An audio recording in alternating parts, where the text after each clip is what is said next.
За тэгэхээр ер нь бол өнөөдөр нийгмийн даатгалын талаар бол нэлээд асуулт явуулчлаа. Тэгэхээр сая бид нар өнөөдөр үдээс өмнө хүн амын хувь хүний орлогын албан татврын тухай хуулийг баталчлаа. Тэгээ үүгээр бол нэг шатлал нэмэгдүүлсэн. Үүнээс цаашаа улбаалаад яг одоо процессын шинжилэл, ер нь бол тогтолцооны шинжилэл гэдэг юм хийх төлөвлөгөө байгаа юу? Өөрөөр хэлэх юм бол бид нар Монголиа бий болголоо, баримт бий болголоо, такс бий болголоо тийм ээ. Дээрээс нь хувь хүн жил болгон өөрийнхөө тайлан гаргах үүрэгтэй болсон. Тэгэхээр энэ үүрэгжүүлэлт болон энэ бүх захин бүртгэлүүдийн үндсэн дээр автомат захим хасалтуудыг хийх боломж үүсэж байгаа гэсэн үг. Тэгэхээр хүн амын хувь хүн орлогын албан татвар төлөхдөө орлого нь тодорхой байна.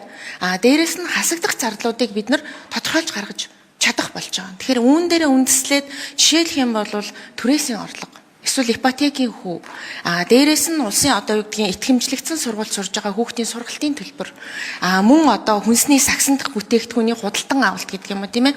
Иймэрхүү байдлаар яг одоо хасагдах зарлуудыг тодорхойлж оруулаад тэр нь өөрөө автоматар нөгөө баримтаас нөгөө Монголиагаас татагдаж ордог болоод эхлэх юм бол энэ нь хувь хүн болгон дээр жишээл тодорхой нэг X дүнгээр хаснаа гэдэг ерөнхийлөн хасалт биш.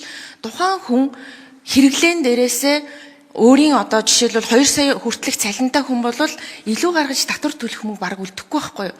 3 сая хүрэхэд ч бараг үлдэхгүй гэсэн үг. Тэгэхээр иймэрхүү нөхцөл байдал руу, иймэрхүү тайлгналын систем руу оруулах тийм төлөвлөгөө байна уу? Үүн дээрээ энэний давуу тал үүсгэх нь болохоор нөгөө эрсдлийн хяналтыг тавьж чадна. Бүх зүй одоо орлого, зардал бүртгэлжих боломжийг гаргана. Дээрээс нь хувь хүн болгон дээр татварын зардлаа тайлгнадаг болоод эхлэх юм бол нөгөө санхүүгийн хариуцлага чинь нэмэгдэж орж ирж байгаа. Хэрвээ зардлаа тайлгнаж чадахгүй бол за ерхий цаад хариулъя. Тэгээ ер нь жил болгон бид нэр төсөв барихтаа ийм орлого зарлагын бүртгэлтэй л нэг ийм төсөв бариад байл л да. Тэгээ энэ төсөв болвол өөрөө энэ төсвийн бодлого өнөөдрийн хүчин төгөлдөр мөрдөгж байгаа хууль бол үнэхээр хоцрогдсон. Одоо бид нар яаралтай ядаж хувийн компани бол жишээ нь манай компани хэдийн хэмжээний хөрөнгөтэй гэдэргээ тодорхойлж иж орлого зарлага тавьж төсөө баталдаг. Тэгээ одоо гишүүдийн яриад тэр аквар суур руу орох ёстой гэдэг бол би бол зарчмыг маш зүг гэж бодож. Энэ тэгтээ мэдээж нэг багада 5 жил хэрэгтэй. Тэгэхээр намрын төсөв дээр бол энэ алхмаа бол хийя. Ядаж төр хөрөнгөө тоол гэдэг. Тийм учраас таны яг ярьж байгаа энэ цахим системийн хувьд бол бид нар одоо бэлэн. Жишээ нь одоо нөөтийн системийг олон жил одоо хувийн хвшлийг хүртэл оролцуулж шийдлээ шүү дээ. Түүний хүчинд өнөөдөр засгийн газрын гишүүд, за их хурлын гишүүд гэсэн би их хурлын дарга багт өгсөн. Тэр дашборд дээр real timer мэдээлэл харж байгаа. Өнөөдөр тэр аймаг тэр бараа бүтээгдэхүүний үн ямар байгаа юм? Гайлар хэдэн машин гарсан юм? Хэдэн тонн нүүрс тээвэрлсэн бэ гэдгийг бүр яг real timer харж байгаа. Энэ бол нөөтийн системийн data exchange хийж байгаа мэдээлэл. Яг үүнтэй холбогдуулаад энэ эдийн засгийн эрхчлөөнийг дагсан 99 хууль дээр бол цахим ашиглаж татвар халамж бусад эдийн засгийн бодлогыг их хөгжил суурилж шийдвэрлэнэ гэдэг одоо заалтыг бичсэнд бол би их олзуурч байна. Энэ бол цахим шилжилтийн одоо цэг хатгаж байна гэдээ би хэлээд байгаагийн шалтгаан. Тэгэхээр энэ хууль гарцснаар бол цахимаар компаниуч байгуулна, хяналтаач тавина, эрсдлээж үнэлнэ, эрсдэл үнэлсэн байхад зөвшөөрлөнд сунгагдана. Тэг хяналтын системч тодорхой байна.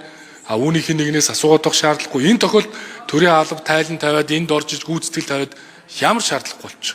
Тэгэд торгуул, зөрчил бүх асуудал системээрээ шийдэгдэл явцдаг байвал ийм. За уян гишүүний 1 минут. За яг миний асуугаад байгаа юм болохоор хувь хүн орлогоо тайлгнадаг, тэрнээсээ татвараа төлдөг. Тэгвэл хувь хүн тэр орлогоосоо тэр энэ системүүдээр баталгаажсан тэр зардлаа хасдаг болж болохгүй юу? Тэр зардлаа хассны дараа татвараа төлдөг, татвар ногдох орлого нь тодорхойлогддог. Тэр боломжийг бий болгооч гэдэг байгаа. Тэгэхээр бид нар өнөөдөр төсөв бүртгэхгүй байх гэдэг байгаа. Тэгээд татварынхаа хэмжээг буулгаж чадахгүй байгаа.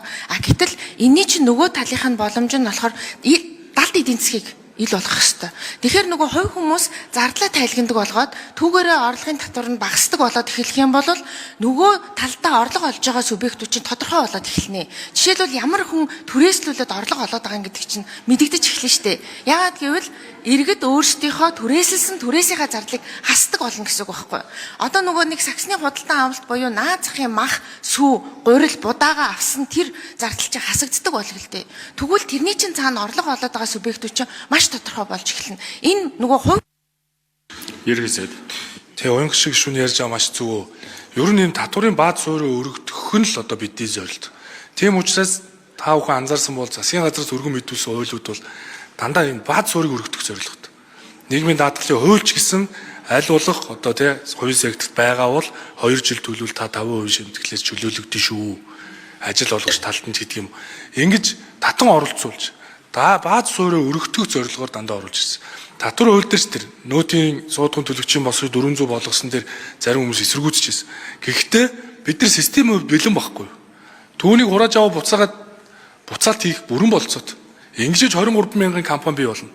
Тэгэхээр илүү нөгөө хамрах хүрээгээ өргөжүүлэхийн тулд л одоо энд анхаарах ёстой. Тэгэхээр хасагдсан зарлуудын хууль дээр тодорхой болов заасан байгаа. Тэгэхээр бидэнд системийн хувьд бол бүрэн боломж байгаа. Тэгэхээр та бүхэн дэмжүүл одоо ингээд яг заалт болгон дээр заацнууд дээр өөрчлөлт хийчихвэл